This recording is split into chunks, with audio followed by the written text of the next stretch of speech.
Paljud teist ei ole oma kehakaaluga rahul ega saa kuidagi aru, miks 5 korda nädalas trenni tehes ja iga 3 tunni tagant süües ei kaota kilogramme.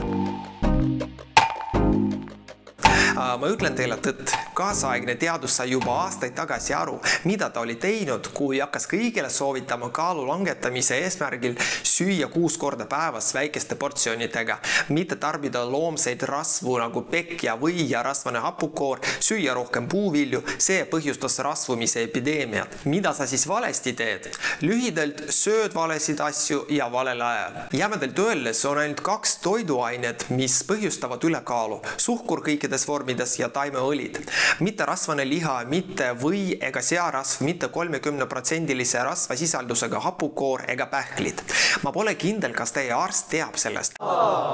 Kuid praktiliselt ainus pikas perspektiivis toimiv 15 tüüpi diabeedist ja rasvumisest vabanemiseks on süsivesikute tarbimise piiramine. See tähendab suhkrurikaste puuviljade, kuivatatud puuviljade ja rosinate, mahlade ja karastusjookide, siirupite, kohukeste ja magusate jogurtite, sajakeste, küpsiste, pitsa ja pasta, riisi ja kartuli välistamine oma menüüst. Kaalutõusu peamine süüdlane on hormoon insuliin ja liigsest suhkru tarbimisest tingitud kudede tundetus selle suhtes või insuliiniresistentsus. On olemas 3 meetodit, mille kombineerimisel võib olla üsna kindel, et inimene võtab kaalust alla. Süsivesikute vaene dieet ja ketodieet, milles soovitatakse vähendada süsivesikute osakaalu menüüs ning vahelduv paastumine, mis eeldab pikemaid pause söögikordade vahel. Järgmistes videotes räägime üksikasjalikumalt sellest, kuidas ja miks süsivesikud tõstavad insuliini ja pea meeles, sinu tervis on sinu kätes.